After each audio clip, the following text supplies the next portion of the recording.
to go and actually implement that stuff. So if you want the tools, just email me and I'll send you the spreadsheets that we put together for this. But you know, we can hash it all out here too. Uh, the corporate battlefield. I just want to tell the story again about, and I'm going to start it this way. Forgive me, I'm going to start it this way every time. All right.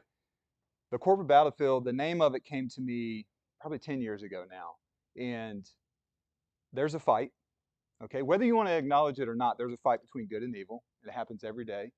And most people choose to ignore it. And that's, I can't control them. So that's their choice. But some people will fight for it. And the whole thought behind this group, other than just like me getting to consume knowledge with you guys, selfishly, the whole thought behind the group was, well, let's create power and influence so that we can go fight for good. Okay. And to me, the way that you create power and influence is in this world is through wealth and leadership. All right. So it doesn't matter how much you value money, you got to have it to go do powerful things. It is. I mean, Oprah Winfrey can just sign a check and change the whole outcome of a country that was devastated. Like I tell people all the time, I want to be Oprah Winfrey rich, not because I need the money, but because I want to change lives. And then leadership, those of us that have been blessed with leadership opportunities, people look to us for guidance. And if you operate in the right way, then you have the opportunity to make other people's lives better. And the hope, faith, and love, I mean, to me, that is good, right? That is good. And I'm a Christian. These are the eternal gifts that we get through our faith. That's what's going to go with us beyond this earth. So what better gift that you can give people other than hope, faith, and love? And I just think it's important. It's too important to ignore. I hope that you continue to come to this organization and participate. Power, influence, and wisdom, that's what we're after. All right, so at the end of the day, I hope Brian, I hope we equip you with more power, influence, and wisdom, or at least the capability to go get more of that. Make sense? Okay, today, focus. Now, I was intentional with the word focus. People, and maybe it's a military thing, people come to me and they're like, you're very disciplined. Like they think my superpower is discipline. And I appreciate that because I don't see discipline as a negative word, but a lot of people hear discipline and they think I have to give up something. Or I think of like disciplining my children. Like it's a negative thing, right? So I don't like to use the word discipline, although I do consider myself a disciplined individual. The reality of it is you do have to let go of some things to remain on track. But I like the word focus because to me, it's really hard to take the word focus and make something negative about it. Focus is focus. And I've got this really simple, this is the simplest definition that I could find online. Pay particular attention to. I like that. But to me, there's two parts of focus. There's creating focus, actually manufacturing it for yourself, and then there's controlling it. So once you're in focus, how do you control it? And so much of my ability to stay focused comes from my strength of being able to see the big picture on things. So I think you have to lift yourself up out of the grind, out of the day-to-day fight. You have to lift yourself up to see the big picture, because only with the big picture can you control your human body to stay focused. You have to use other things beyond just what you're doing. The doing, to some extent, takes care of itself if you can control everything else. All right, so I have a couple of stories that I'm going to talk more about later, but there is one word that I'm going to bring up that's not in any of the slides. Okay, the first story, and it could be the saddest one, but it's certainly one of the most chaotic times in my life. We lost my medic, not killed in action, but we lost our medic to severe injury. And in the story, I'll share the injury. And I just want to say a couple things about our medic. And we're YouTubing this, so I'm gonna not share his name, although I hope he calls me from this, because I love the dude. My medic was my best infantryman. He was an extraordinary soldier. Okay, not only could he take his hat off and go save lives, with trauma, but the dude, he was extremely good with his rifle. He was extremely smart, and he was able to react to contact in a manner that the Army just taught it by the book, and able to lead soldiers. He was extremely athletic, so when we had to move because we were getting shot at, he could move. He could jump fences. And he was carrying not only his combat gear, but he was carrying his medic gear. And I can't stress enough how unique he was as a soldier. He was if he wasn't the best, he was amongst the very top. And I'll just tell you, one time, uh, and listen, my platoon was blown up by IEDs 87 times in our tour in Baghdad. So I'm gonna tell you like two stories, but just understand like this was pretty normal for us to get blown up or to get shot at, or you name it. We were moving to an objective in our vehicles, okay, and my vehicle happened to be the one that was targeted. So the IED, the improvised explosive device, the roadside bomb blew up on my vehicle, and and it was pretty bad. I had five soldiers in that truck to include myself, and every one of us were injured.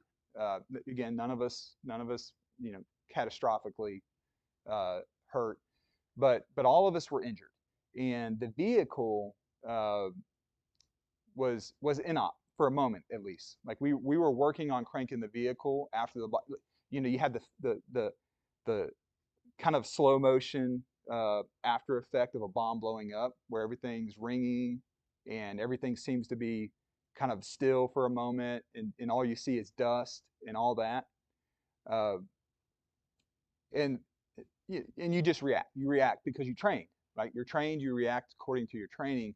And my first thing was to make sure everybody was okay, and then to yell at the driver to try to crank the truck, like get the truck started. Well, you couldn't see a foot outside of the window because of the dust from the roadside bomb. And we're like trying to make sure everybody's okay, and we're trying to get the truck cranked, and then knocked on the window was the medic. He was hammering on the window to open the door so that he could get in and help us. Uh, I just want you to understand, like in our world at that time, uh, Al Qaeda they were very smart. Sometimes they would have a bomb just to set up the second bomb, and we all knew that. I mean, we were trained for that. So the training says, don't be brave, don't don't get out of your vehicle and go try to save another one. Give it time. Try to connect with each other on the radio. See, what. But he was too brave for that, and he was uh, too good at his job, right? Like he threw all caution to the wind to go save who he could save, because our truck wasn't moving, and it was one of those bombs that were bigger than most. Okay, uh, yeah, I could send you pictures of the vehicle if you guys really were interested in that. Of course, I'm like, get back in your truck because I don't want him to get hurt if they were to attack us or blow a second bomb up, right? So he goes and gets back in his truck, and we're able to get out of it. Okay, sure, we suffered injuries, but that's who he was. Okay, that's the kind of guy he was. Like it wasn't about him. It wasn't about his life. And I had soldiers that were worried about their life beyond others. All right, but that's the kind of human being he was. All right, so we're going on patrol, and uh, and his truck gets hit. Okay, uh, it it wasn't a bigger bomb than the one that hit ours, but it was more effective. All right, it was just effective. The shrapnel penetrated the armor of the vehicle, angle, call it whatever, right? There are bolts that hold on the armor to the doors, and if you hit the bolt just right, it's easier to drive through the bolt that holds the armor on than the armor. It's technology. It is the way it is. So there's ways of getting in the vehicle if that's the time it is.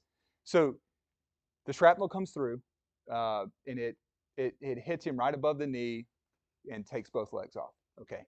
Uh, Now he's the medic. The supplies were in his lap. He saved his life. Okay, he put tourniquets on both of his legs, and uh, and we were able to medevac him and save his life. Uh, how do you think my platoon felt after that? Yeah, yeah. How do you think I felt? You think there were some emotions there? And one of the things that I like to tell my team is leaders bleed, sweat, and cry with their team. And and every word is loaded for something that I've learned in my career as a leader that you should do that with your team. So, look, if I got a tear, my team gets to see me have a tear. They need to understand that I'm not this stoic person all the time. They need to know that I'm human too, because in that there's forgiveness and there's actually more connection, right? You can relate. So yeah, I had a tough time. Now, I'll tell you, we ran three missions a day, every day for 17 months straight. Okay, there was, there we had a moment to gather ourselves, but there was no stop to the operation. Things would get worse if we didn't go back out there. They would, because Al Qaeda would backfill that territory that we lost security of, and it would just get worse because we'd have to go fight our way back in. So there was no stop to that. So the mission had to go on. All right. How would you get yourself together? How would you get your team together to go back out? Do you think a motivational speech does it? Maybe. I mean, maybe for a short minute, right? That might get everybody back in the truck. It might get everybody back in the truck. But does that motivation, does it last? No, it doesn't. I've seen motivation wear out. Motivation doesn't last. It's kind of like, everybody's writing books about happiness right now, and I'm so glad that they are, because happiness is a choice, right? And we should choose happiness, but happiness doesn't last. It doesn't last. Joy lasts longer, and joy is a different animal. Happiness doesn't. Okay. Uh, Motivation is great. Motivation can drive action. It can get people moving, and sometimes people just have to move to believe. But motivation wears out too. And you can't be known as a leader that all I do is motivate. That's all I do is motivate. Because eventually that's going to wear off too, and they're going to be like, "Get this guy out of here, man, Mr. Motivation." I mean, again, look, I don't. Motivation is important, and you got to motivate, but it doesn't last. Just understand that it doesn't last. So you've got to be able to muster the motivation and then equip the team with focus, because focus makes it last. Focus on what matters. Uh, and I think, and this is the word that is not in every single slide, but I think might be the most important word to just keep in the back of your head as I'm going through everything, and that's faith. All right, and I've got a definition of faith, and this is from Hebrews in the Bible. Uh, Faith is the confidence in what we hope for and assurance about what we do not see. All right? We operate on faith every day. Whether you want to call it a Christian thing or a Buddhism thing or whatever, we operate in faith every day. All right? You all had faith that I would show up this morning and open the doors. Right? That's part of it. Right? You when you went to bed last night, you had faith you were going to wake up. Right? You have faith that if I just keep making these calls, I'm going to run into a deal. Right? Faith is real, and we're operating on faith. But I'm saying, can you channel it? Can you grab it? Can you build it? Can you build faith so that you actually use that as your weapon to drive focus? Now, everything that I'm going to tell you are tactics that I think drive focus. But I'm telling you right now, faith produces supreme confidence. Right? When you know you can't be hurt because there's something more. What do you got? What do you have to worry about? What is worry? Right? Come on, man. Uh, yeah, I mean, the other thing about faith is if you live crisis to crisis, you got an issue with faith, man. right? If you get too low on the lows, then you need to be like, okay, my faith is jacked up. I'm living way down here. My faith is jacked up. Okay. You have to have your faith right, because your faith being right allows you to know that the highs don't always last and the lows don't always last. And that outcome's already been determined. And all you can do is control what you can control and handle the outcome. That's what you can do, and handle that the best you can. All right. Give it all you have. And I'll just say one more thing about faith, and then we'll actually go into the slides. Sorry, I wrote all this morning. Yeah, yeah, baby. When you get a word, you use it. Um, you can't put your faith in people. All right. You can't put your faith in yourself. Are you perfect? You're not perfect. If you think you're perfect, you're going to live in crisis mode because you're going to fail. I'm married to the most awesome person in the world. If I had the expectation that she was perfect, do you think I'm going to be happy all the time? No, I'm just not. You have to understand that complete faith can't be put into people. All right, because you got to manage that too. Make sense? All right. I feel like if we just stop there, then you might be equipped enough to like go have a thought, like a thinking meeting with yourself to maybe create your own focus plan if you just had that, all right? So please don't forget that, because I'll give you the slides after this, and it's not on any of the slides, all right? But I'm happy to have the call over and over again with you if you want to talk about that. Oh, let me do the second story. This is lighter. It's lighter. Uh, so I'm a brand new LT. I'm a brand new LT, man. And LTs are kind of a joke in the Army, because especially if you go to West Point, they like spin you up and they get you super motivated. And people at West Point are pretty smart, so they know the book answer. They know the book answer to everything, and then they have confidence, so they think they know everything. And then they send you off into the real world, and you're like just humbled right away because you do know what you know, but it's just not how it works. Okay. So I go out to my platoon, and look, I got a great second in command who trained me up well as a leader, and that's what the senior ranking enlisted officers do with their officers. They teach them their job, their real job. Okay, they teach them how to lead with influence. Uh, I go out there, and we had 5 months to train before we were going to deploy, and they were like, "Hey, Lieutenant Williamson, here's your platoon. Train them up. You're deploying in 5 months. You're going to be in Baghdad. Here's your enemy. Go get training." So we're out there training, and it was my very first training, and we went through the training, and it was awesome. Fired up. Soldiers gave it all they had. The enlisted leaders, the sergeants and above, like they were all doing a great job. I mean, it was motivating for me to be there and to think to myself like, hey, this is my team. This is who I get to deploy with. I didn't get the C squad, man. I got a pretty good team, which is great when your life's going to be in danger. You want the A team, man. Uh, so we come. The training ends, okay, and then we come together because we do after action reviews, which is kind of like your just your assessment of how the training went. And I had all my notes. I was prepared. We gave the guys 5 minutes. Jot down what you want to learn, or what you think we can improve on, and so my platoon sergeant came up and he led the training to kind of show me how it's done. Um, and to cut to the point, he stopped at 3 lessons, just three improvements. And he said, "All right, get back in your trucks. Let's go do it again." And I didn't open my mouth. Like that's the thing I learned going to the unit. As the new leader, don't open your mouth. Ask the one who's supposed to answer the questions. The questions. Don't ask everybody the question, right? So everybody goes and gets back in their vehicle. I'm like, "Hey, Sergeant, hey, great job.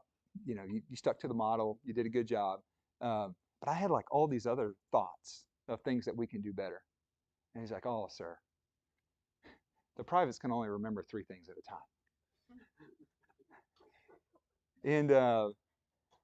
And dude, so Roger that. when we did after reviews, we stopped at 3 every time because he's the guy that has 25 years of experience, not me. But there's so much wisdom in that comment.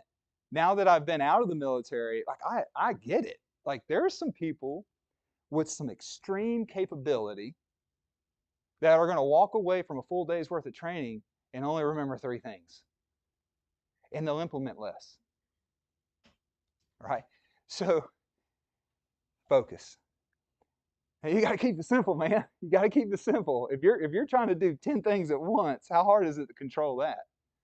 It's hard to focus on that. All right, here we go. Good stories. Okay, the focusing question. All right, this isn't my question. This is in The One Thing. If you guys have read the book, The One Thing, and for what it's worth, in our October conference, one of the speakers we have is the author of The One Thing, who's going to lead us through that. But the focusing question, and I have it written here on the slide, is what's the one thing that I can do such that if I did it, it would make everything else easier or not important anymore? What's the one thing? Not what are the 2 things, not what are the 3 things. What's the one thing that if I did it, everything else would become easier or just go away, like it wouldn't be important anymore? And I think, as a man of focus, what's the one thing in my marriage? What's the one thing in my business? What's the one thing as a father? What's the one thing as in my spiritual life? What's the one thing in my health? Okay, how hard is it to stay healthy? For some people, it's easy. For others, it's really hard, right? But what's the one thing that you can do, right? And I put this hammer and nail. I wanted you to have a picture. Listen, I could swing a hammer pretty hard. I could create some damage with it. How hard is it for me to take that hammer and drive it through a board? Pretty hard, right? Now, how hard is it for me to hammer a nail through a board? Why is that? All the force comes down to a point. And when you put that much force into a point, that's how you make progress, right? So this is what this question does. It takes all of the effort that's inside of you, all of the activity and the motivation, everything that's inside of you, and it drives it to a point. And then you can get deep.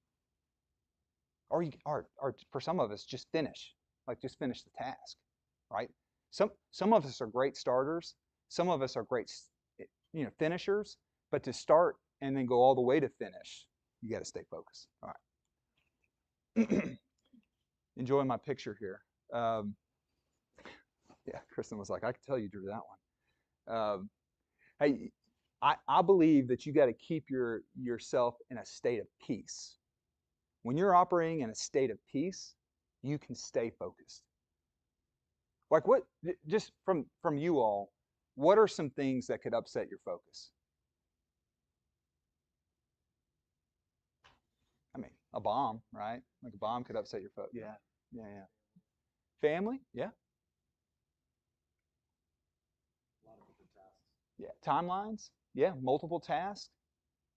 Yeah, certainly you said family, but certainly our relationships, because even our relationships and our clients, right? Like if my number 1 client called me and said they needed something, what would happen to my focus on what I time blocked for? If I took the call, it would certainly deviate my focus, right? What if my top employee came into my office and needed me? What would happen? Well, yeah, I'm going to give that person time.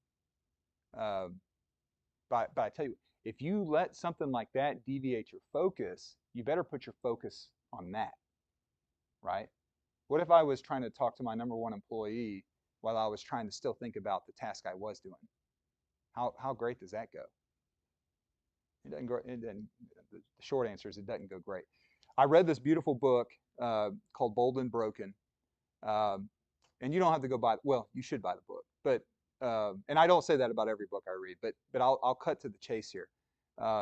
Bold is being the leader that stands up for what you have to get done, for what you believe in, and continues to push forward. Broken is the leader that will acknowledge from a humble standpoint that we're not perfect, okay? That we're going to fail too. That does happen.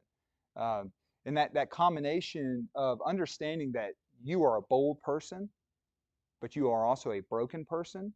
When you completely surrender to that fact that you're both, your ability to stay in that peaceful mindset, it's easier. Okay, you don't have to be bold all the time. In fact, that'll be your failure eventually if you do that. You've got to be you can't be broken all the time. If you're broken, yeah, bold, you'll be a bully, right? If you're just bold all the time, you're a bully. But if you're broken all the time, then you get just stepped on, right? You can't hold anybody accountable. You just can't do your job as a leader. So you got to be both. It's somewhere in the middle, right? Uh, you to be in peace, you got to be able to focus on the things that you can control.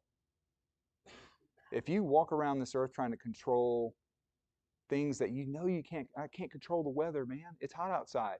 But how do we improve the roads in this heat? Right? Like control the things you can control. You can't control the weather. That'll frustrate you. Look, life is all about change. So you just got to get on board with it. The good and the bad, I already talked about this. Good and bad are temporary. So fighting it's a waste of time. How can you use all of it for good? Right? How can you use the bad for good? Kristen and I,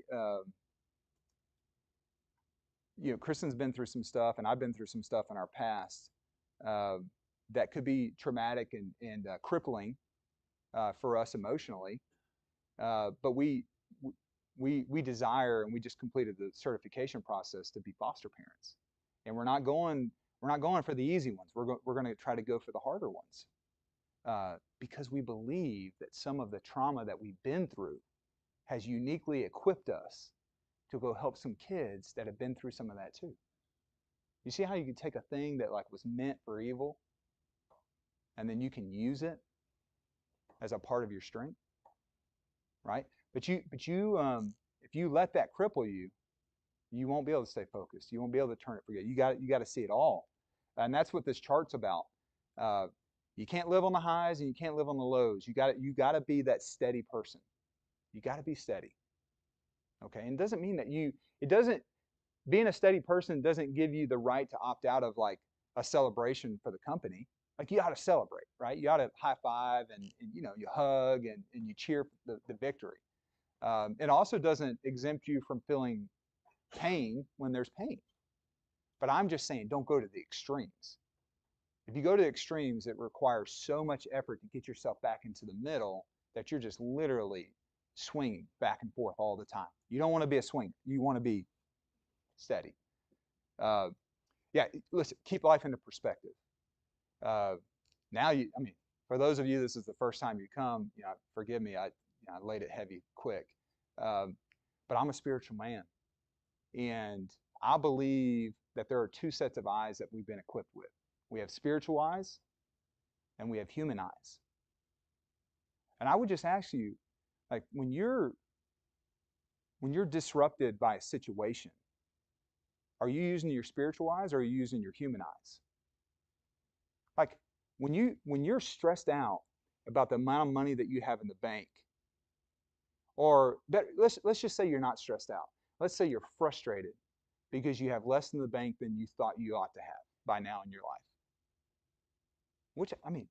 Whose rules are you playing by? You're playing by human rules, man. Do you have enough? Is your family happy? Is your faith strong? Are you doing the right things? All right? Are you a good human? What does that got to do with the number that you have in the bank? You're playing by, when you do that to yourself, when you make that choice to let that affect you, you are using your human eyes and you're letting the world dictate to you what success is. You just are. Stop. Don't let the world do that to you. And look, some of us have different thresholds to say no than others. If you can't get on social media and then leave social media and not let that influence the way that you think, then don't get on social media. Right? You do all this work and you create this plan, okay? And you start to execute this plan, and then you let somebody else tell you that it's not fast enough, or it's not good enough, or it's not big enough. Man, who gave them the right to do that? Ask them for their plan. They probably don't even have one. All right? Run your plan. Run your plan.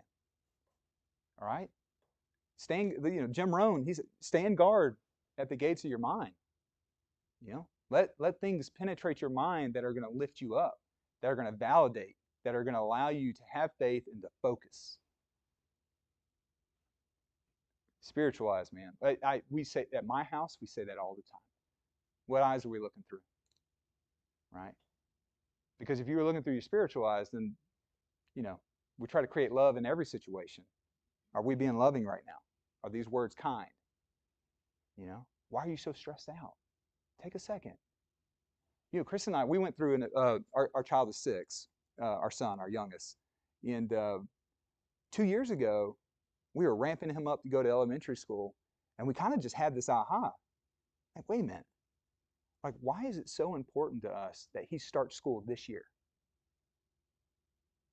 Like, whose rules are that? Whose timeline is that? Certainly, like, we had a gut feeling like, oh man, we ought to hold this dude back. But we were letting the world drive us to a timeline that it said was normal. It was the best decision we ever made to hold him back. It really was. He's so much more confident and capable now. He's going to do great.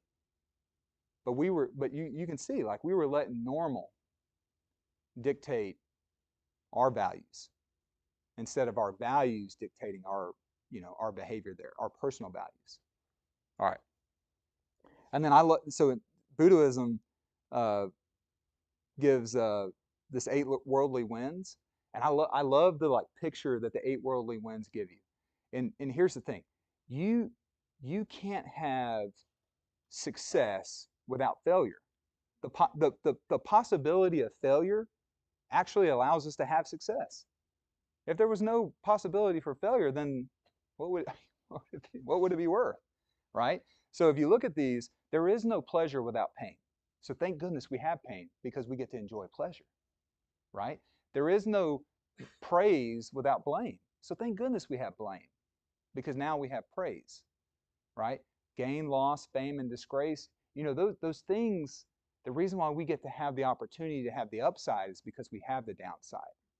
All I'm saying is play here in the middle, okay? Just understand that the world is going to tell you what fame is. The world is going to tell you what fame is. You can't control them telling you that. What you can control is how much you listen to it. All right, so what is your definition of fame? All right, and just realize it's life is a journey, and you're on that journey to it.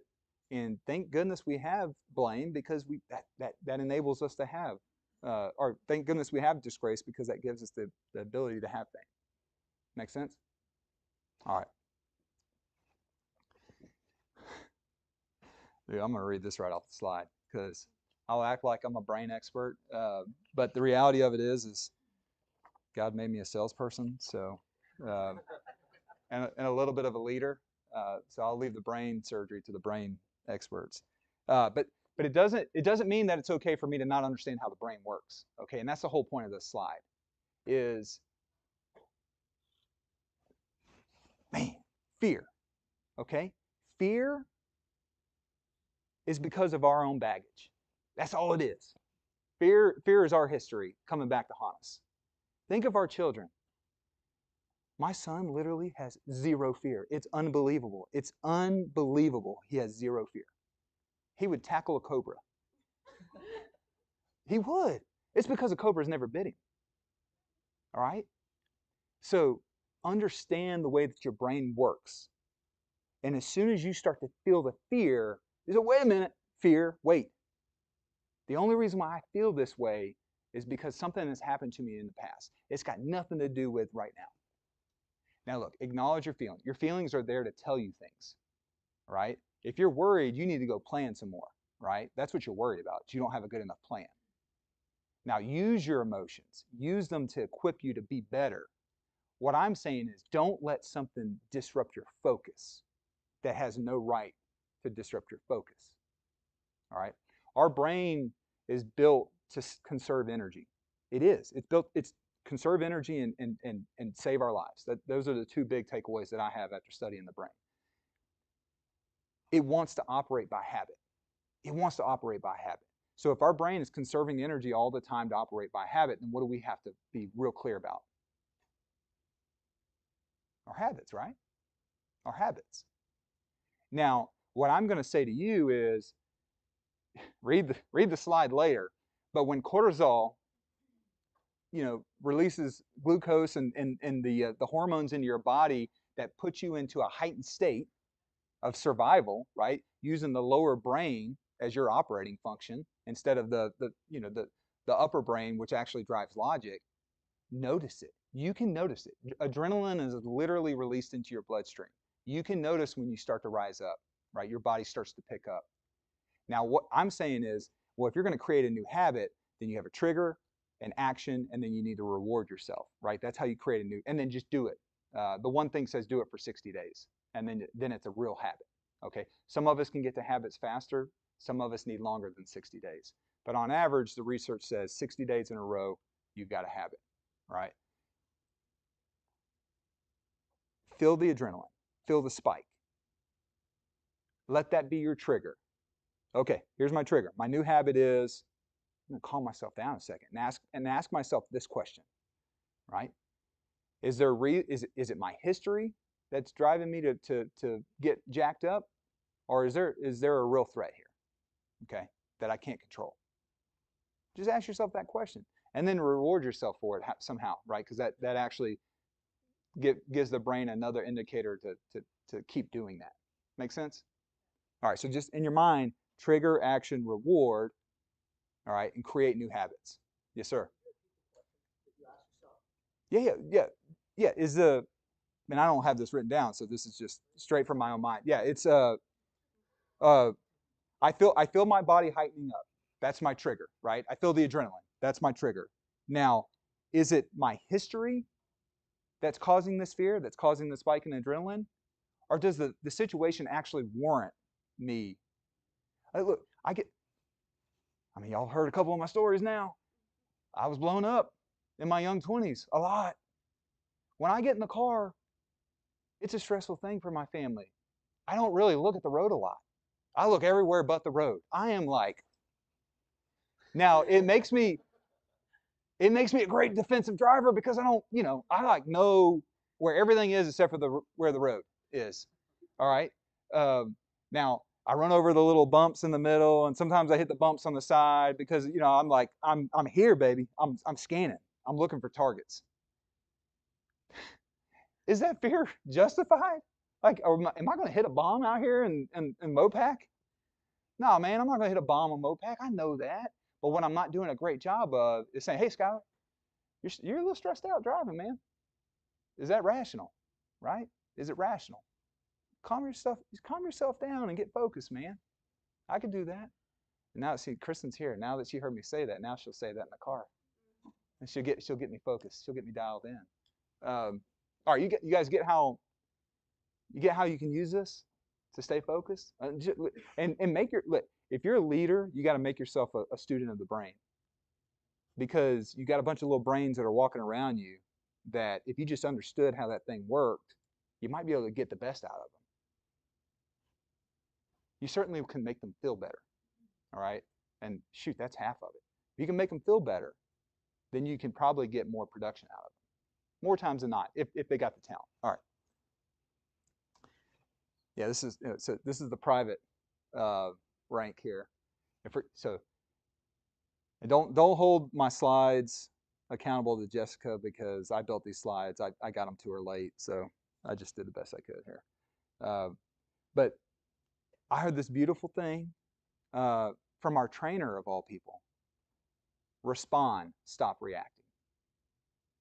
And there's wisdom in those words, man. There are wisdom in the words, because to me, respond is a much more thoughtful thing than just reacting.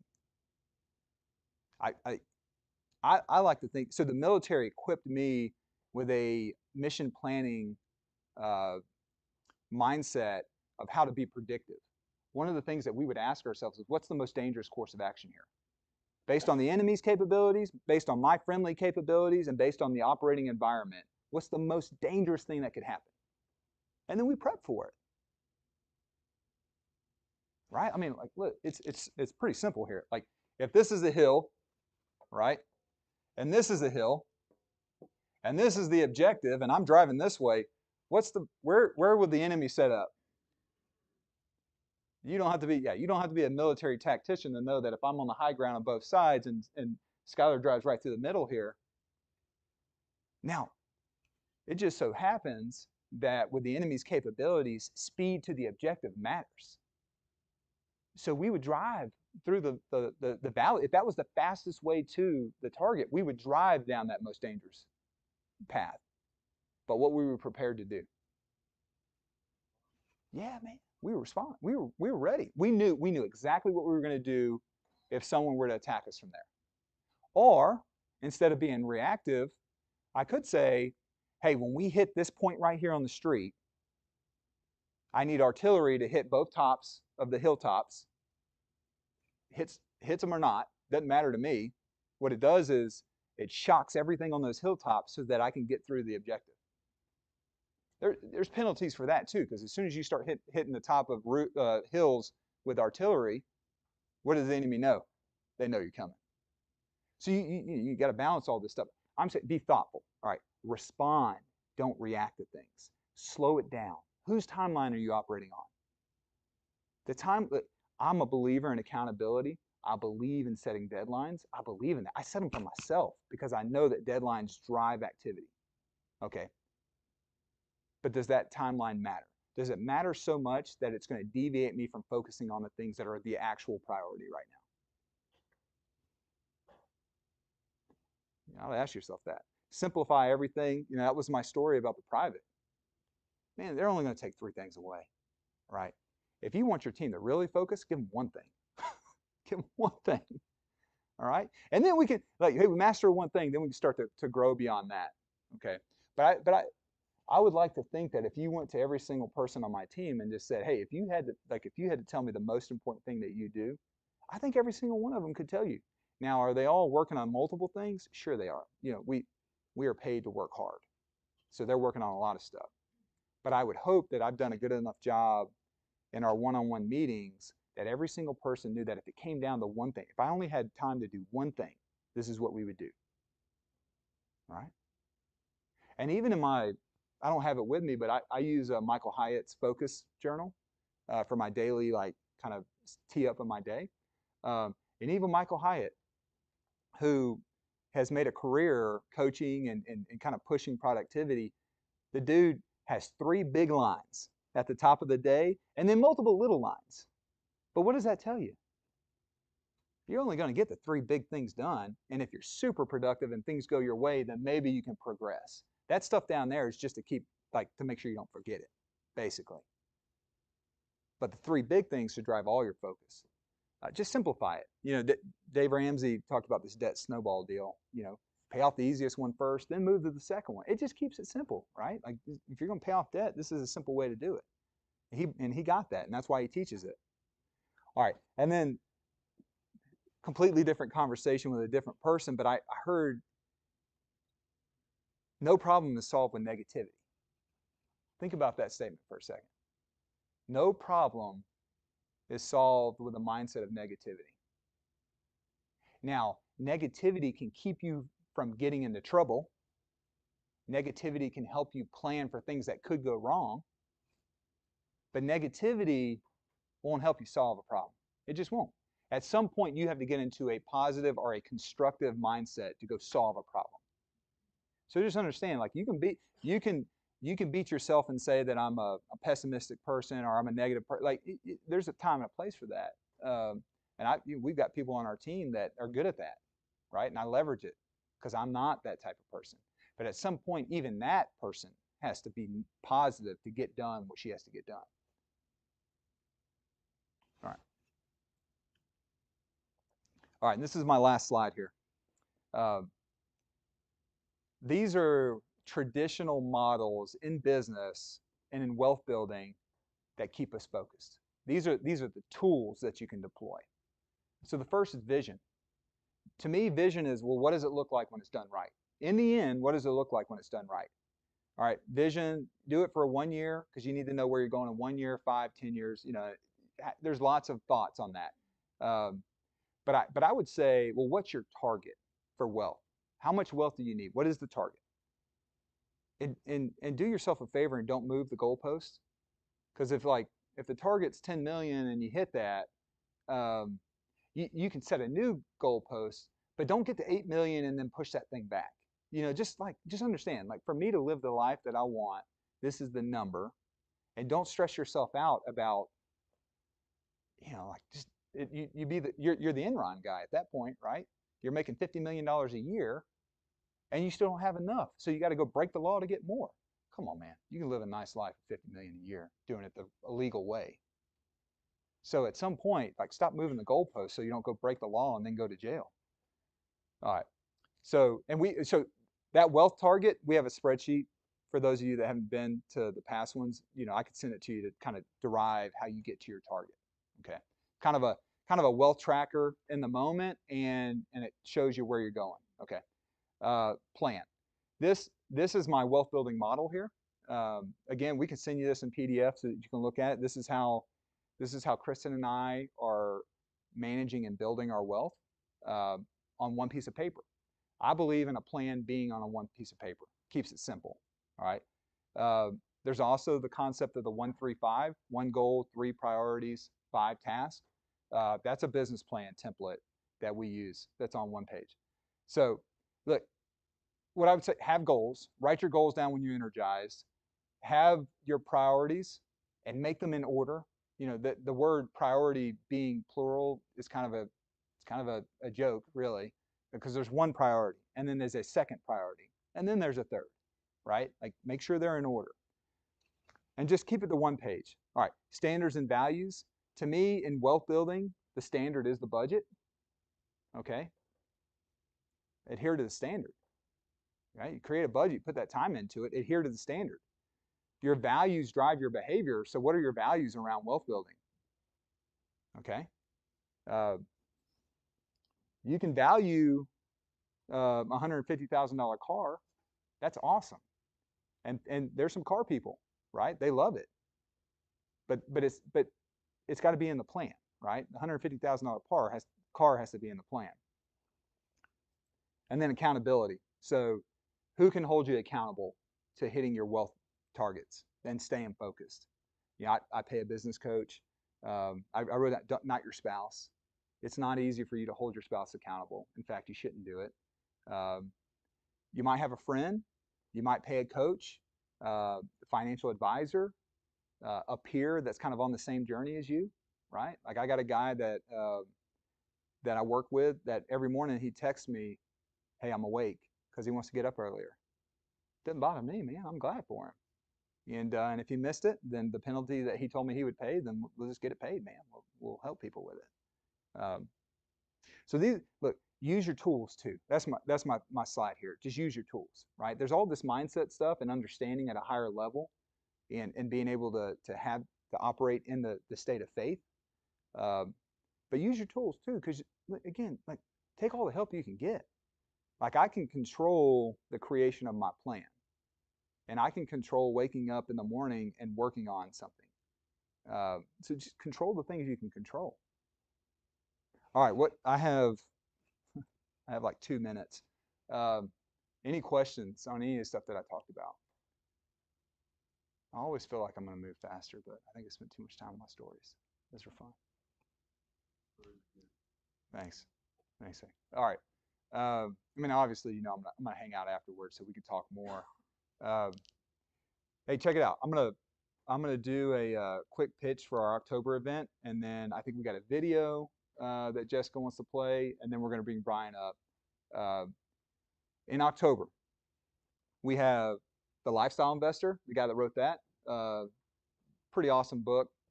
Coming to speak, Ted Oakley, who's one of the top advisor wealth managers here in Austin and really nationwide. He's going to come and speak.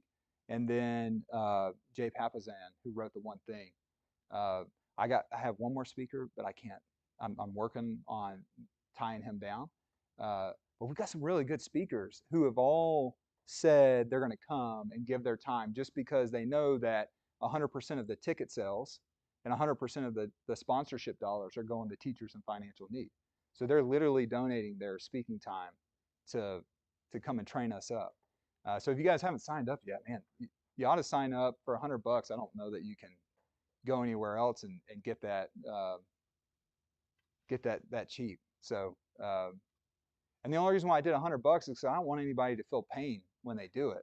And just know that all this money we're going to give to teachers in financial need. All right, go ahead, Jessica. Sorry.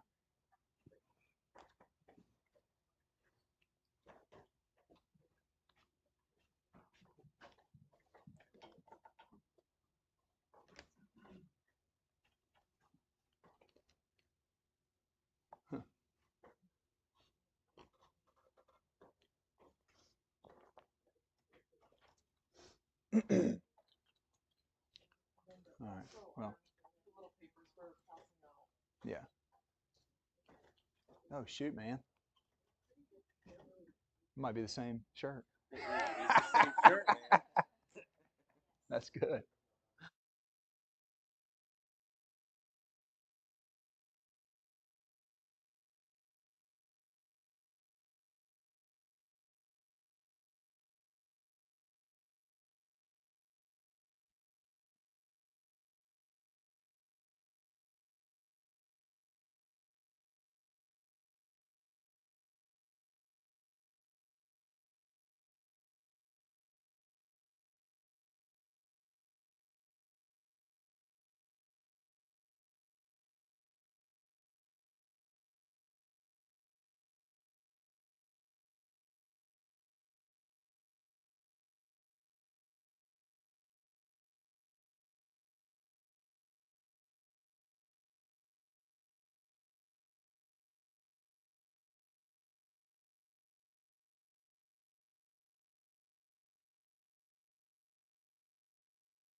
Morning. Oh, come on, baby. Good morning. Oh, let's try that again. Good morning. Hey, I'm Brian Mayoral. Schuyler was kind enough to bring me in. Can we give it up for him and his whole team for putting it on? Let's go. All right. So speaking of motivation, I'm going to give you a little motivation at the beginning. You guys down for that?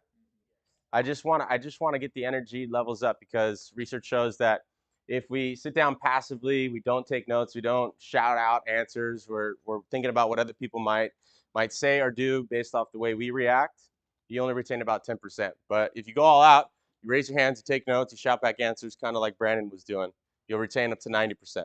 You in for that? Come on, you in? All right, how many of you are in sales? How many of you lead a team?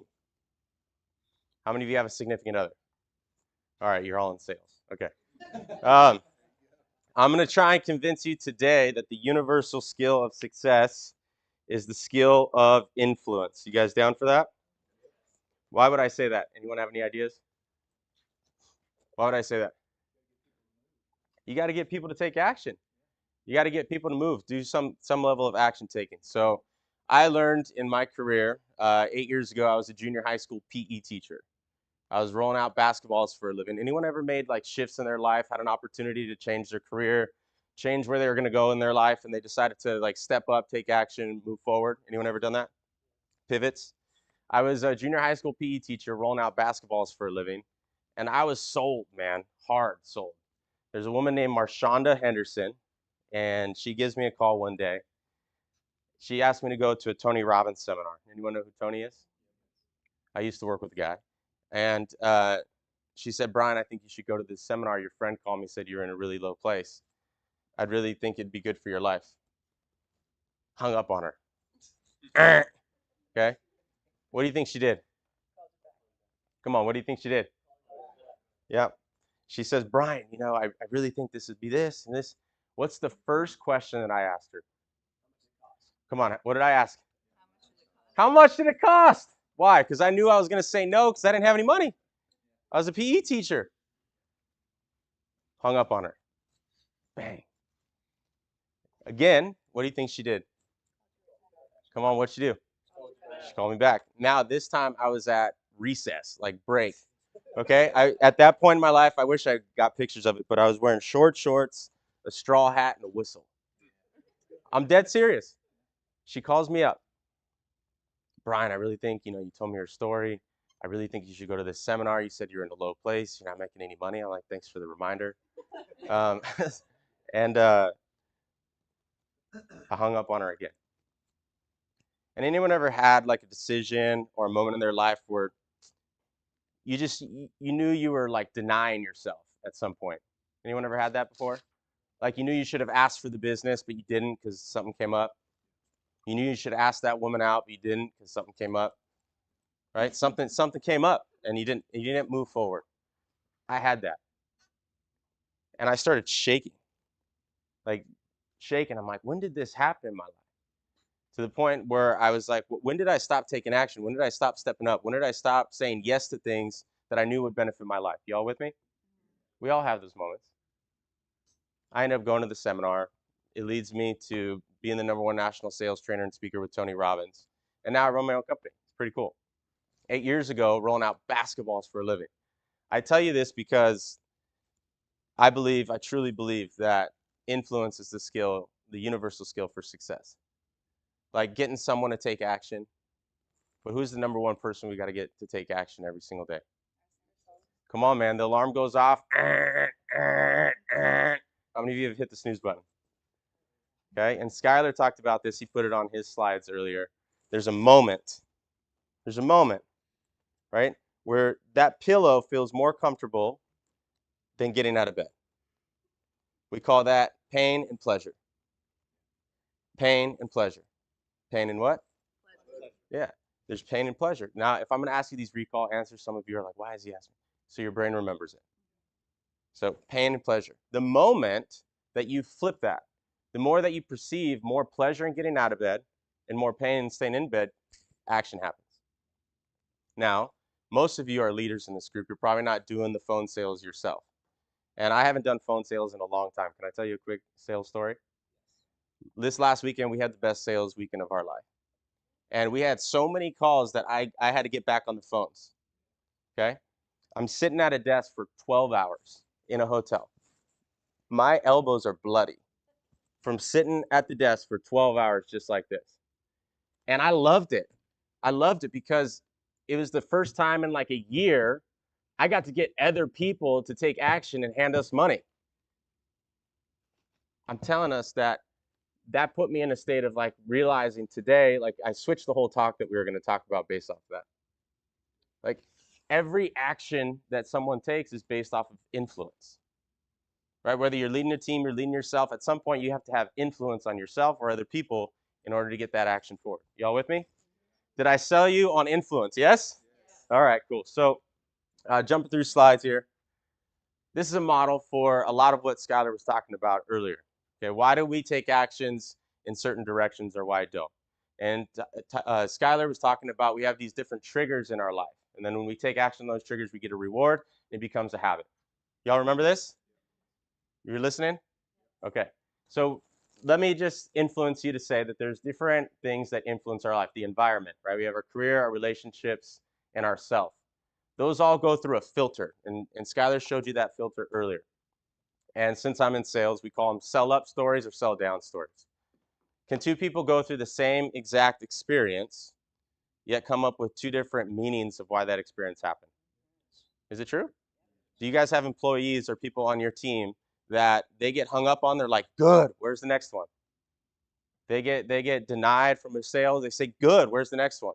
Or someone else on the team, what happens is they get a no, and then they start to self-sabotage. They start to sulk. You guys know people like this?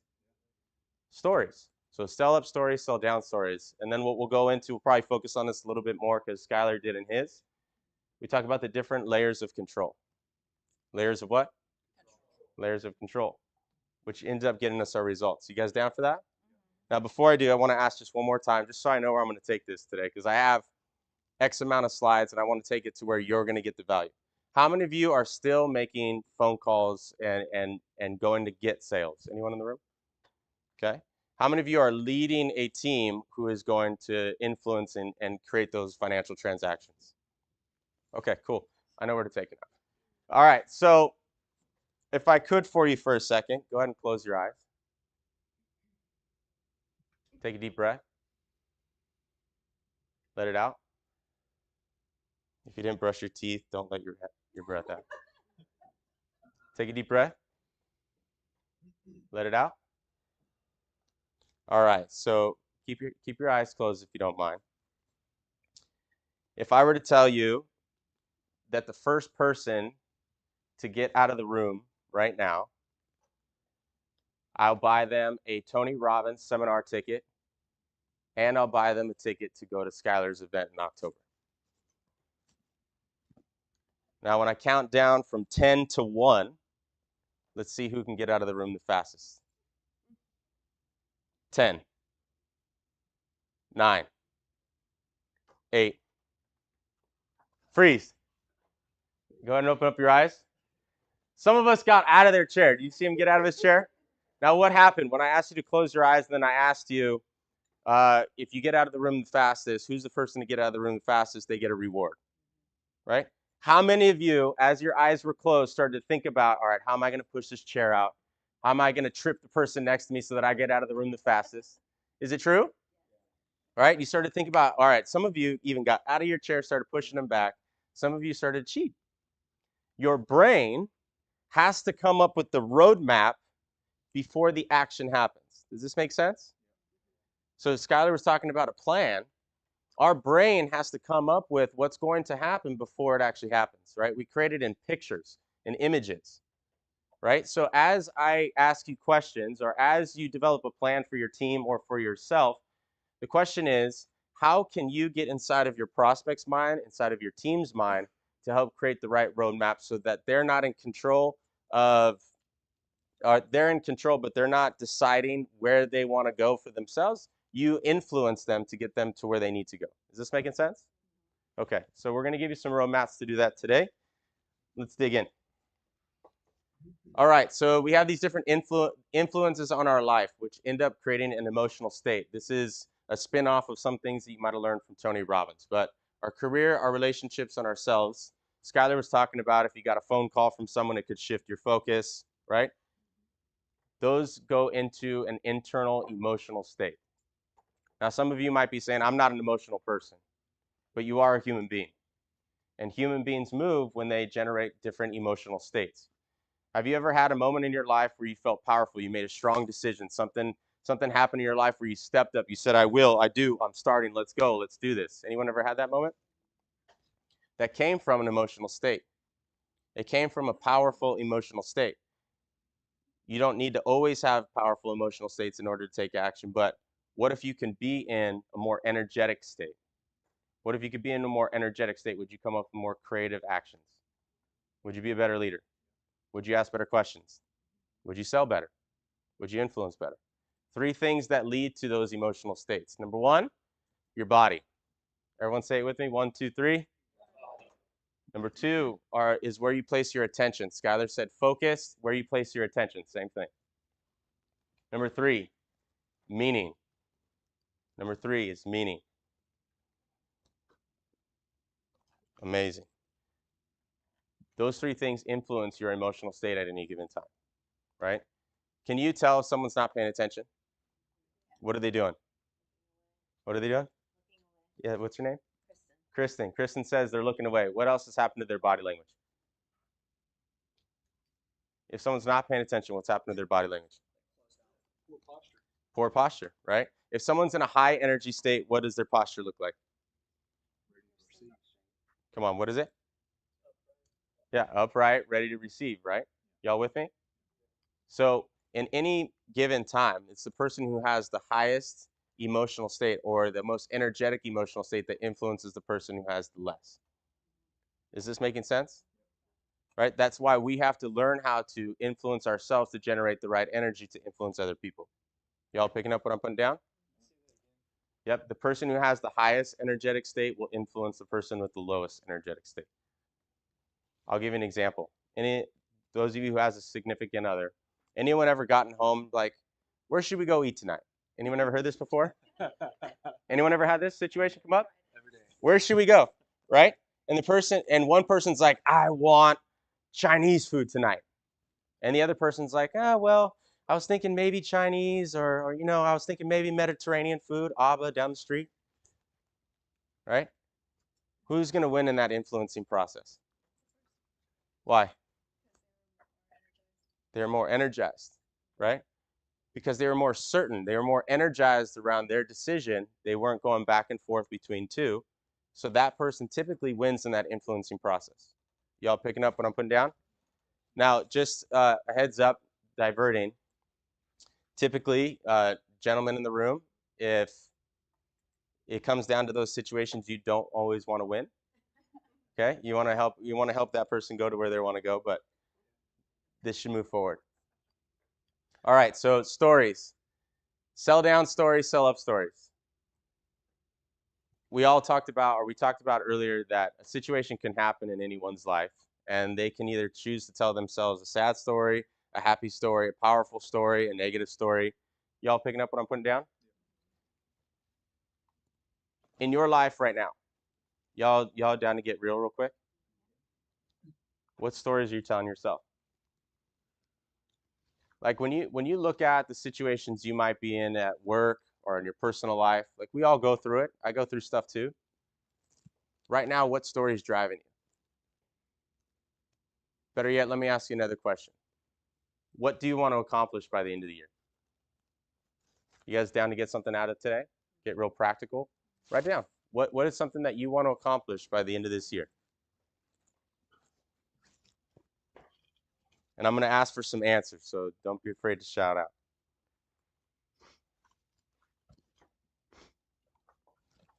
Personal or professional. For us in our business, we're trying to double our revenue by the end of the year.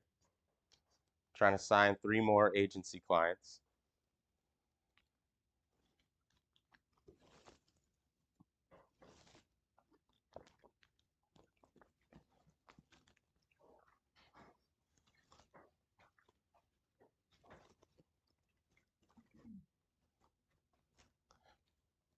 You got one?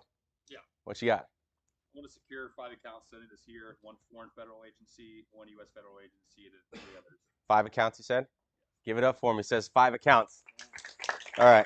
How many of you have some big lofty goals? Anyone got some really like awesome goals? Do they scare you? Do they get you like energized around, holy smokes, how's this going to happen? Anyone have these? Okay. One question that I always ask either on a sales call or with our team is, what story are you telling yourself of why you're not there yet? Right? Some people tell themselves sell down stories, and other people tell themselves sell up stories. I've gone into maybe 900, 950 companies, whether I was with Tony and since I've gone out on my own afterwards. I'll tell you single-handedly, the number one thing that holds salespeople back, is it their fancy one-liners, their scripts? Is it their perfect objection handling? Is that what holds most salespeople back? Come on, you tell me. Is it? What is it? Say it again. Why is it themselves? The stories that they tell themselves, right? Some people get hung up on, we'll go back to that reference. Some people get hung up on, and they say, well, why did this happen to me? Why didn't I say the right thing? Or why do I always get nervous? Or why did they say no? What's wrong with that person?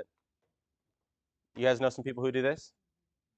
While the person who finds a way to win, continues to move forward, who has a growth mindset, they always tell themselves sell up stories. This happened because there's something that I could have controlled, that I could have done better, and I know that I am capable of getting the things that I want based off the stories that I tell myself. Y'all with me? It's like a guiding post. Those stories will guide us either forward or backwards. This is what I was most excited to talk about after looking at your slides. So to give you a framework for the different levels of control. When I go into sales teams, all the time, I know when there's a broken sales team because they're focusing on the things they can't control. Sales is blaming marketing, marketing's blaming sales. You guys know that story, right? Management's blaming the team's blaming management, right? Happens in almost every organization that isn't doing so well. So people start to place the blame. They start to point the finger. Now, when someone looks at things that they can't control, other people, the government, things that they can't control, the weather, these types of things, they start to feel out of control. You ever notice that? You ever notice that, and Schuyler gave the example of how relationships work, you ever notice that if your partner does something that you don't want them to do and you start to try and control them, do you ever notice that it makes you feel out of control internally? So if you're ever feeling out of control, just something real quick, if you're ever feeling like things are out of control, you're overwhelmed, things are out of your hands, it's because you're focused on the things that you can't control. Is this making sense? And then there's those things within our influence. That's level 2. Things are within our influence. So things are within our influence are each other in this room. We're all trying to influence each other. Your coworkers, your family, the people that you have intimate relationships with, you have more influence on those human beings. Y'all with me? And then there's the things that come within our control. If you want to pass this along to your sales teams or the people that you try and influence, you can take this model and go take it to your team right after this today if you want. The things that are within our control. The more that we focus on those things that are within our control, the way we talk, the way we walk, our emotional states, our mindset, the more we're able to influence the other people in our life, influence the things in our life. Y'all with me? And so today, the skills that I want to share with you are going to help with level number one, control, and level number 2, control. Things that you can control and things that are within your influence. Y'all with me? Cool.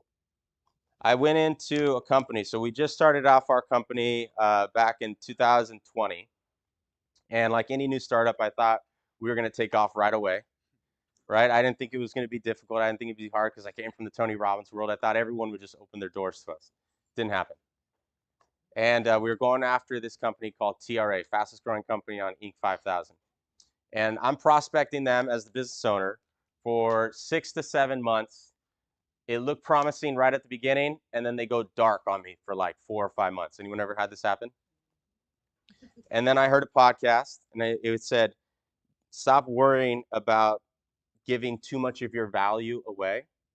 Stop worrying about giving your tricks and your best content away, and just give it all. Because the more value that you give, the more likely that someone is going to want to continue to move forward and implement it in their organization. Is this making sense? So I said, all right, man, let's do it. And I came up with this framework called MAV plus, MAV minus. MAV plus, MAV minus. MAV plus stands for maximum acceptable value. Everyone say it with me on 3. 1, 2, 3. Maximum acceptable value. MAV minus stands for minimum acceptable value. Everyone say it with me on 3. 1, 2, 3. Minimum acceptable value. In every situation that we go into, I'd like you to consider thinking about this framework. Like you come to this event today, Corporate Battlefield. How many of you, and you don't have to raise your hands, but how many of you knew exactly what your outcome was for coming today? How many of you know exactly? I know you did. How many of you know when you walk in this room, like, hey, I know this is who I want to talk to, this is what I want to get, this is what I want to learn, this is what I'm going to gather from this situation so I could take it into my life and start to go influence things and start to go create and wealth build like what Schuyler teaches, right? There's some people who do. By the way, back down to our energetic state. The person who knows what they want when they go into a situation is going to influence the person who doesn't. Y'all with me? And then there's minimum acceptable values. Did you all know that in a sporting event, if two people are in a sporting event and one person loses, that the person who's won, their testosterone goes up. And the person who lost, their testosterone goes down. Did you all know that? Did you know, how many of you are sports fans? Like fanatic sports fans, anyone? What's your team? LSU? Longhorns? What about you? I saw you raise your hand. Michigan State. All right, cool. What do you got? Okay. Have you ever sat in front of the TV screen or been at a sporting event and you're like glued to the outcome? Anyone ever had that happen? Did you know that if your team wins, your testosterone goes up? Did you know that? Did you know if your team loses, your testosterone goes down? The women are like, I knew that was the case. Is it true? Is he depressed for like 4 or 5 hours, right? Most salespeople go into a situation, a phone call, a networking event, a conference, a seminar. They have the highest hopes and the highest aspirations. I'm going to find that one client, and I'm going to win that client. They're going to buy everything that we have to offer. Right? They set their goals high. They shoot for the moon. Y'all know these people? We should, right? We should have those outcomes, those goals, those things we want to accomplish. But, and, do we always get our outcomes the way that we want them? Do we always get everything we want? No, of course not.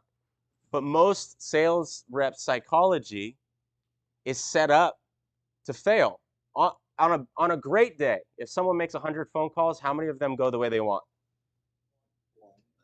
On a great day, right?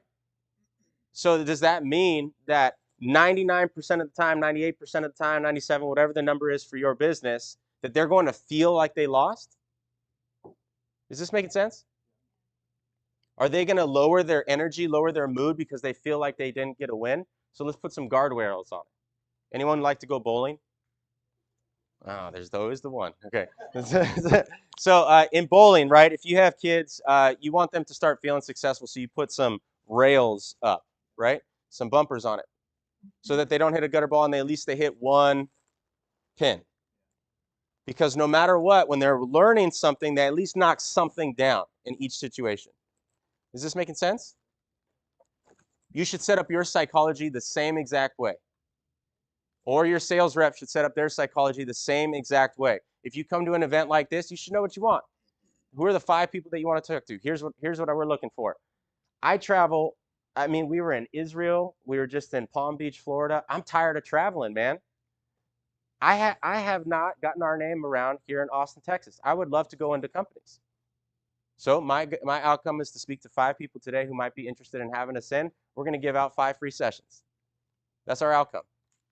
But if we don't get that, we're at least going to get 5 contacts who can introduce us to 5 more people. Is this making sense? So we know exactly what we want, and then we know what's our minimum. And we call that MAV plus and MAV minus. When you're on a sales call, or if your team is on a sales call, or you're going into a meeting, I'd like you to consider knowing exactly what your MAV plus is. But if that doesn't happen, what's the next best piece of value that you can get? And if that doesn't happen, what's the next best piece of value that you can get? And what is the minimum piece of value that I'm willing to walk away with in this setting so that I feel like I won? Is this making sense? So that way, if you make 100 phone calls, you win 100% of the time. Because you only lose if you don't get value in return. Is this making sense? So again, I go into sales teams all the time. And you know this, right? As a sales trainer, and when I go into companies, you could teach people what to say, when to say it, how to say it. Doesn't mean they're going to do it, right? We all know what it takes to lose weight, right? Less calories. Brandon tells me all the time, right? I'm trying to tone up right now. Brandon's my buddy here. He tells me all the time, just less calories in, more calories out. Does that make sense? We all know that. But if it was just about doing what we know, we would all have six-pack abs and we'd all be multimillionaires. Right? It's about getting ourselves to do the things that we know to do. How do you get yourself to take that momentum? How do you get yourself to continue to move forward? You set up your psychology so that you're always winning. Is this making sense? So that you have momentum in every situation that you go into. I sent this back to that TRA company. I sent this to TRA. I kid you not. I made a 5-minute video. I sent them a video on MAV plus, MAV minus, and the next diagram I'm about to show you. They call me up like a month later. We get a year-long contract with them. When I meet with them the next time, they told me that they showed this to their entire management team. They implemented MAV plus, MAV minus across their entire organization. $2 million in the first month in additional revenue. Simply because of a simple thing like this that I was going to withhold from them and wait until I got the contract to show them. Is this making sense? Now, take it. Take a snapshot, go take it to your team, whether we ever do anything or not. It's called goodwill, right? The more goodwill you put out there, the more people are going to want to go deeper with you. Find a way to always win. You guys down? Okay. Yes, sir. Do you ever come across a point in sales cycles in general where you look at your minimum acceptable value, right? Let's say you make 100 phone calls and you get 0 good calls. Do you ever have to reassess either the minimum or the maximum on a grand scale? So then on the flip side of the maximum, if you set your expectation high, but you blow past it, the next time you come into that scenario again, are you adjusting it? Is that, I guess, an acceptable approach to the plus minus? Yeah, I would say so. I mean, every team has a rhythm, right? So if it's like the first contact, there's a company that we're just starting to work with right now.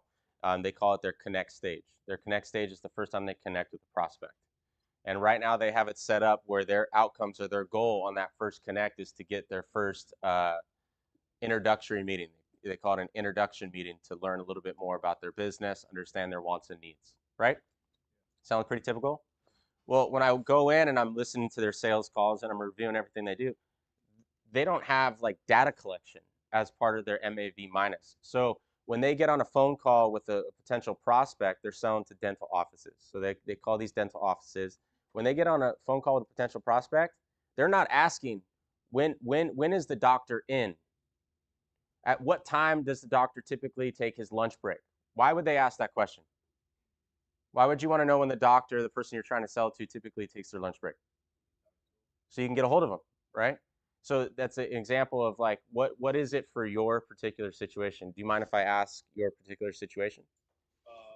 Not so much sales per se, more of I guess interactions and management of people. So when I have my team that I'm trying to get them to a certain goal, be it execution tasks or whatnot, there is a minimum that I have. What I'm trying to get them to focus on is more on the maximum, right? Like my group of guys, I want them. I know their potential can go to the maximum. So when I have them kind of focus a little bit on the minimum, I want them to understand what the minimum is, but to be okay with it if they go below their minimum and not have it be a crucial, fall down, breakout, whatever. But then on the flip side, on maximum, if they're setting their maximum expectation, but I know they can go a lot higher, or if they know it and they surpass what I put out there for them, I want them to accept that and then raise their minimum up and then raise their maximum up. So not so much from a sales cycle, but just I guess a team management from my perspective. Yeah. In those cases, I'm not in your situation. I'm probably not qualified for the military in this. But what I would say, thank you for your service.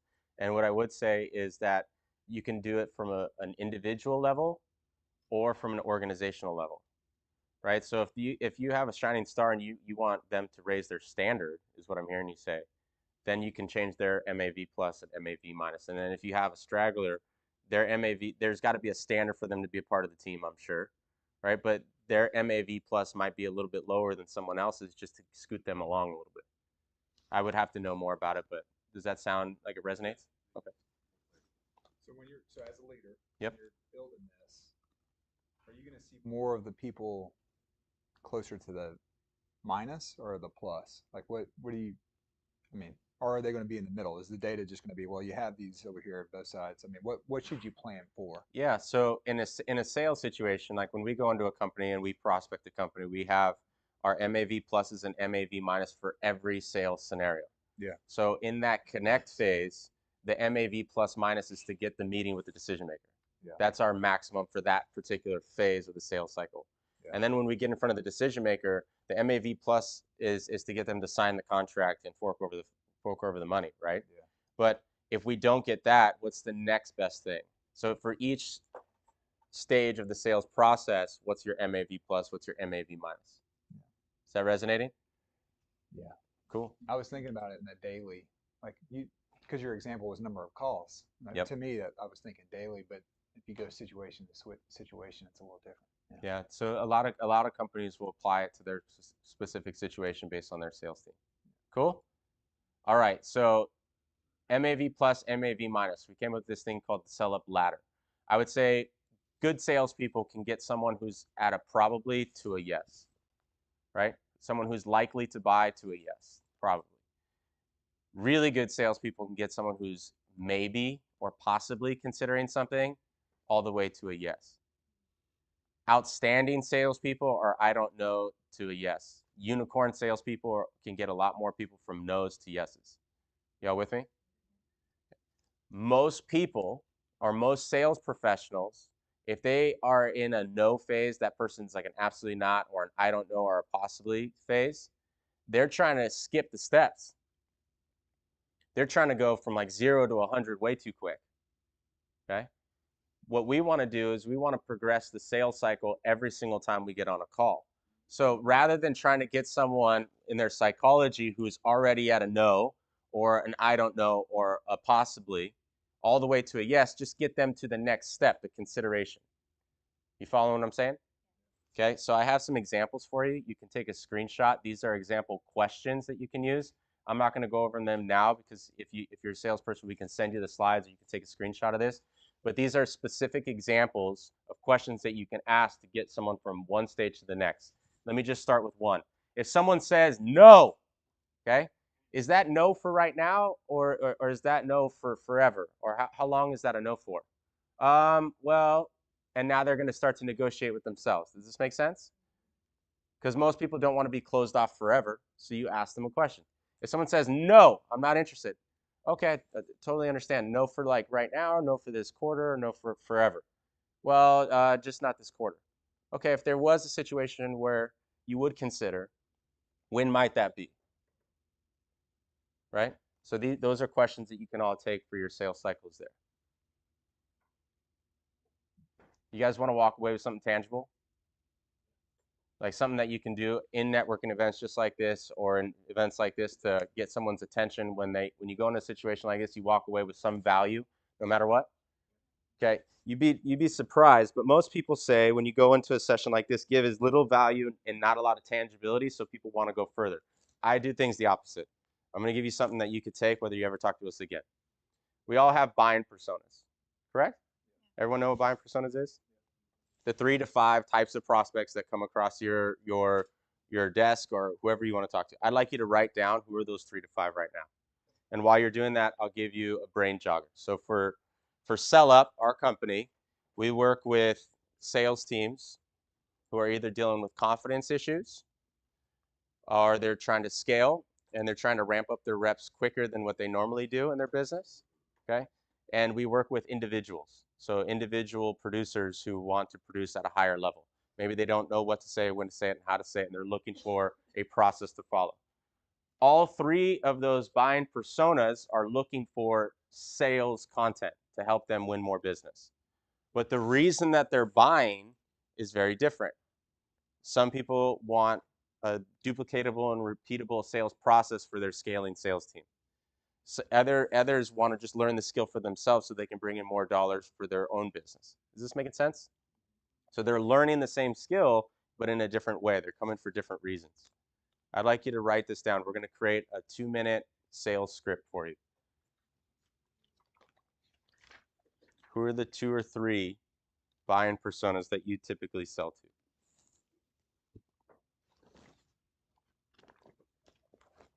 Brandon, since you're my buddy and I know your business a little bit, who are some of your buying personas?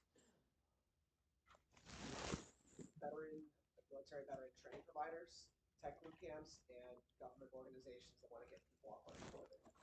And so when you're selling to those different buying personas, what are the different wants and desires for each?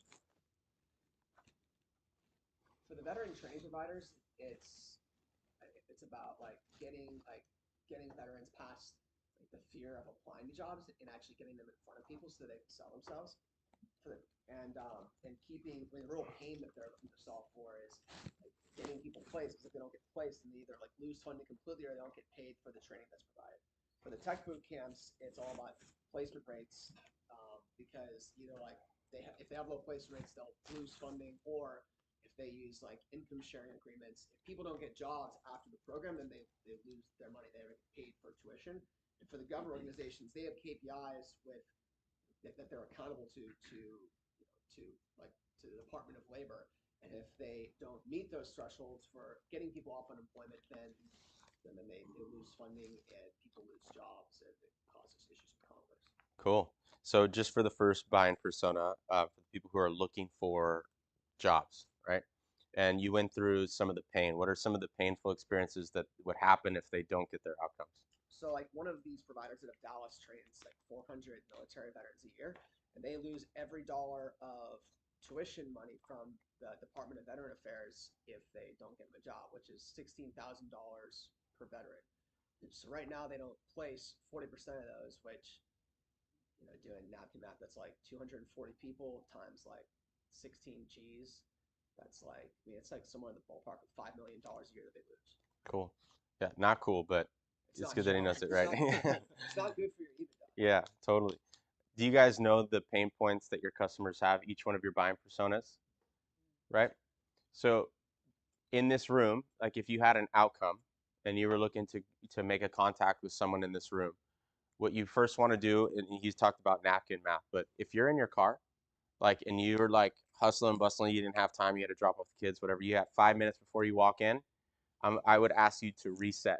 What's your MAV plus? What's your MAV minus? And then based off of who I want to speak to, what are the top 3 pain points that they might be experiencing right now? Because when most people ask you, what do you do? What do most people answer with? If someone asked me what I do, what would the standard sales trainer say? I'm a sales trainer, right? You know what that does? What does that do? If you ask me what I do and I tell you, oh, I'm a sales trainer, what does that do? Puts me in a bucket. All right. So I like to call them my file cabinets over here. Okay. Schuyler was talking about past experiences, how they influence current decision making in our lives, right? When he's driving down the road, and because he's been through some gnarly stuff, right? He scans and he's looking at everything but the road. Y'all remember this story? Okay. So if I were to tell a story, or if I were to tell you exactly what I do, sales trainer, your brain is going to put me in a file cabinet over there with whatever you think about sales trainers. Does this make sense? It's now me allowing you to create the meaning around what I do. Are you guys picking up what I'm putting down? What I want you to do is do what's called mind reading. Mind what? Mind what? I want you to make it important for them so they pay attention. He showed the diagram of the brain. You want to sound off the alarm in the brain so they pay attention to you. This guy's different. This guy's unique. I need to be aware or make sure I'm paying attention to what he is saying. Are you all following what I'm saying?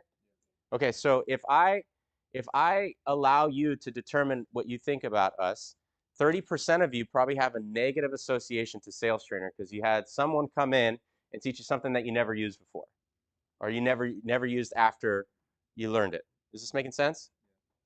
And then there might be another percentage of you who are like, yeah, I went to a sales training one time. I closed more business because this guy taught me this like verbal judo stuff and it got me to the next level. Some of you could care less, right? Because a company paid for a sales trainer to come in to your organization. He's boring, right? And you didn't pay attention, and it's like, it's just another one of those. The last thing that I want to do, or that you want to do in any influencing situation like this, is allow someone's brain to say, he's one of those, or she's one of those. Does it make sense? We want to control how they experience what we do. So when someone asks you what you do, the worst thing you can tell them is exactly what you do. I know it sounds crazy, counterintuitive, but you want to start off any question with a question back. Any question with a question back. Back down to these buying personas. If you know who your typical person is that you're selling to, right? Homeowners, whoever it is, right? You know their 3 biggest pain points. You're going to use this framework that I'll give you on the next slide. Do you know how business owners who are hiring new sales reps would like them to ramp 30% faster because they have a high turnover rate? Well, we help them solve for that high turnover rate and get them ramped 20%, 30% faster. I'm a sales trainer. Does this make sense? So I speak to pain point, pain point, pain point, quick solve, quick solve, quick solve. Then what I do. But I ask the question, do you know how business owners experience X, Y, and Z, and it's a painful X, Y, and Z? Now their brain is paying attention because the brain likes paying attention to problems. That's what we do. Right? So I get you to focus on I get you, or you get the person who's asking you these questions to focus on the problem, problem, problem. Now their spidey senses are like paying attention to you. They're going to say, yeah, I do know that. You're talking to me. And then you show them how you easily and simply solve that problem. Schuyler was talking about earlier, the brain likes to conserve energy. The body likes to conserve energy. So if you can give them the meaning versus them having to create the meaning, it helps them remember it, and it gets the brain excited. Is this making sense? Okay, so I'll give you guys the framework here on this next one if you'd like to write it down quickly because I'm coming up on time. But we'll give you these slides if you'd like as well. Here's the framework. Step number 1. Do you know how business owners fill in the person that you serve? Do you know how owners, or do you know how technicians or dentists, whoever it is that you serve, okay, feel or experience A, B, or C because of problem 1, 2, or 3? They're going to respond yes. Then you say, we help those types of people obtain, create, or get X, Y, and Z results within X amount of time. Does that make sense? So this is a good script for you. Anytime you go into like a room like this, someone asks you what you do. Hey, do you know how X, Y, and Z experience this? Well, we help them easily solve that like this, this, and this. And if you really start to get confident with it, even throw in an emotion. So Brandon was saying earlier, well, if they don't reach this, then they don't get $16,000 in government funding. And that makes them, that means that they're losing out on there's bigger implications, and they could feel like they might lose their opportunity, right? So he uses descriptive words like feel and lose to trigger an emotion from that person. Is this making sense? So I want them to feel that emotion for a second so the brain pays attention, and now how I quickly and easily solve that, because the brain would rather have someone else solve it. How many of you, anyone like a CPA in this room? You are? Okay, amazing. Okay. Okay, yeah. Give it up for our CPAs in the world, yeah. Okay. Just like Schuyler, God made me a salesperson. I am not a CPA. Our client this last weekend just so happened to be a CPA, right? I don't want to think about taxes, and like I don't want to think about like, okay, this, that, and what's the strategy. Okay, I want to pay him to think about that for me, so that my brain can conserve energy and solve the problems that I enjoy solving. Is this making sense? So when you're selling to your clients or customers, they're thinking the same thing. You don't want to make the problem so insurmountable that they feel like this is going to be this big ordeal in order to solve. The brain wants simple, easy, smooth, and fast. Simple, easy, smooth, and fast. There's a reason why all of us have smartphones and don't have pagers anymore. The world moves to simple, easy, smooth, and fast. It's always going to go that way, right? So when we speak about a problem 1, 2, or 3, and how we simply and easily solve that A, B, and C, the brain's gonna be like, oh, that person can take care of it for me. I want to listen to what they're saying. And then you go into conversation. So for 2 minutes, if you guys are open for it, maybe write down your opening script for your different buying personas when you meet them, or you're on a phone call, or at a conference, or at a seminar. You guys down for that? Using this script right here. Go ahead and go.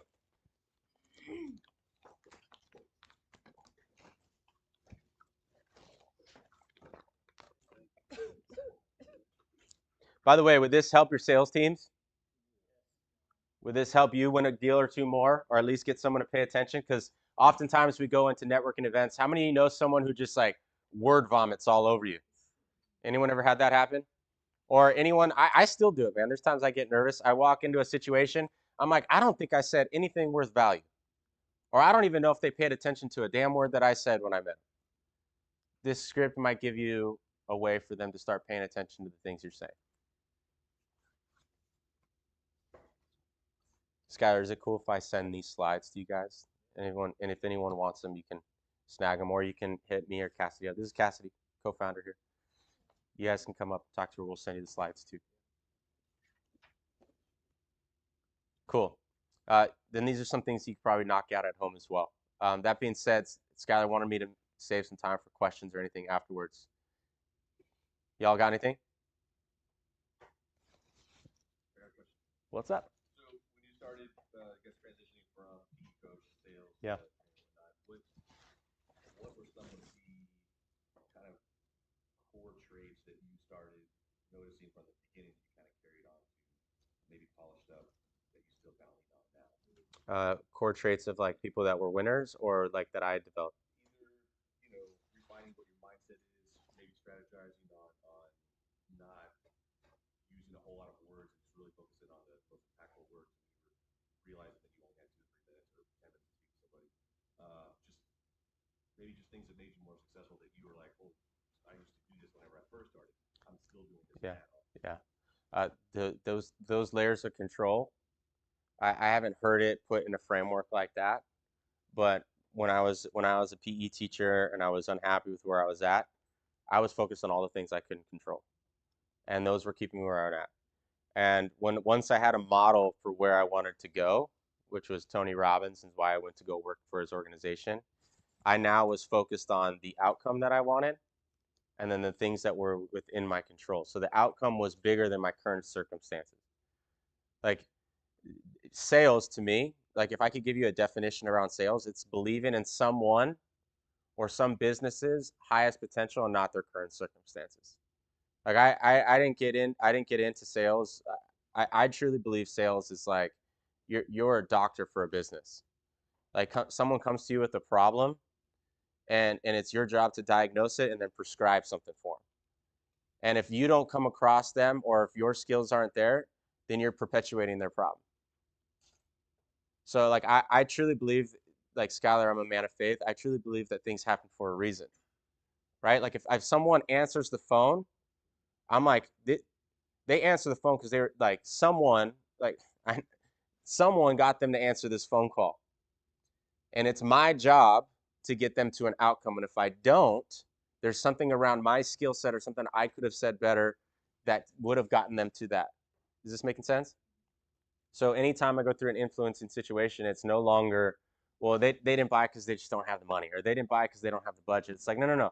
Maybe they don't have the budget. That could be true. Like true and effective are 2 different things, right? Like someone may not have the money, a business may not have the budget in 2022. It doesn't mean that they won't go find money. I mean, I'll give you an example. If I asked you all to go outside and lift up your vehicle off the ground, raise your hand if you think you could do it. You probably could. My man is like jacked. Anyone raise their hand? I didn't give you the rules. I didn't give you the rules. I didn't give you if you could or could. I didn't say you couldn't get a car jack. I didn't say you couldn't go get a crane. I didn't say that you couldn't go get all of us to help you. I just said, could you go lift it? And the brain automatically assumed that it wasn't possible and that you couldn't do it, right? But when someone tells me, like, there are 5 beliefs that someone has to have. I wish I put these on the slide. There are 5 beliefs that someone has to have in order to say yes. They have to believe, like, 1, you're the best person to buy from. I think I have these memorized. 1, you're the best person to buy from. Now is the best time for me to buy. What you have to sell is massively valuable, aka it solves my problem. Okay, that I am capable of following through on what you're telling me to do. This is a very big one that most salespeople miss. Most people focus on the logic way too much. Logic plays a massive role in sales. But how many of you know people who do not purchase things because of logic? How many of you know business owners who are very intellectual, very logical people who do illogical things? True? Okay. So you have to know the psychology of both the organization and the individual that you're selling to. They have to believe that they're capable of following through. 8 times out of 10, when someone's saying, I don't have the budget, I don't have the time, let me go ask my direct manager or the decision maker, what they're really saying is, I don't have the confidence to go find the money at the time or to go ask the decision maker because of past experiences, because I've had this situation happen in the past. So you have to find those levers for them and get them to overcome their internal psychology. Does that make sense? That's why our main focus is sales psychology. People ask me all the time, what book would you read if you wanted to get into sales? I'd say read all psychology books. They're better than most of the sales books out there. Dude, I'm gonna be honest. I forgot what number 5 is. Yeah. So, but I can get it for you. I have them on a slide somewhere. Yeah. Follow up. There you go. Yeah. Now's the best time. You're the best person to buy for. You solve my problem. I believe that I'm capable of solving this problem. And did I say now's the best time to buy? Yeah. There's a 5th. I have to get it to you. Yeah. All right, hey, I'm going to hold my promise of getting us out of here on time. I'll stick around, obviously, and hopefully Brian will give us a couple minutes too to come. But let's give him a hand real quick for providing some real value. I have those of you that have been before know I do this, but in the military they have these things called challenge coins, and I don't pin any medals on anybody's chest anymore. I give them the coins, which is a token of appreciation. And the story behind these is, if I see Brian in a bar or at a coffee shop or something down the road, and I ask him, if I challenge him, hey, do you have your coin? And he doesn't have it, and I have mine on me, then he's buying. So that's the cool story behind this. And soldiers have these, but I just want to give this as a token of appreciation. Yeah, thank you, brother. Yeah. Appreciate you. Yep. All right, y'all know it's like going to church. Let me I'm gonna skip through here. Oh, you did come prepared. By the way, we're giving out free sessions to anyone, any sales team. If you guys got sales teams, we'll do a training for free. I'll drive there. We'll go there no matter what. As long as you're in the Austin area, we'll go speak to them for free. I'm tired of traveling abroad in other parts of the country, so we're giving out free trainings to any sales team that wants them. Come talk to us. Thank you. Thank you, Brian. Yeah, we're here. Yep. All right, so like going to church, I didn't make you pay to come here, but if you got value, Jessica's going to put a QR or a Venmo number or something on the screen here. I don't, $5, $10, it doesn't matter to me. Whatever you guys submit, we're going to give it to teachers in financial need. I've got kids. The teachers have more influence right now on them than I do. I mean, that's where they're at right now. And teachers don't make a lot of money. If you're a teacher making the average wage in Austin, Texas, you have to have a roommate to even afford an apartment right now in Austin. So we have these people that are quite possibly the most important people for our future as a country, and we pay them rock bottom wages. So look, we're not changing the whole dynamic. We're helping people that need it. So I would appreciate it if you did it. Otherwise, I'm going to let you go. It's 10 o'clock right on the dot. I don't think we've done that before, so I appreciate you all coming. Thank you. Yeah.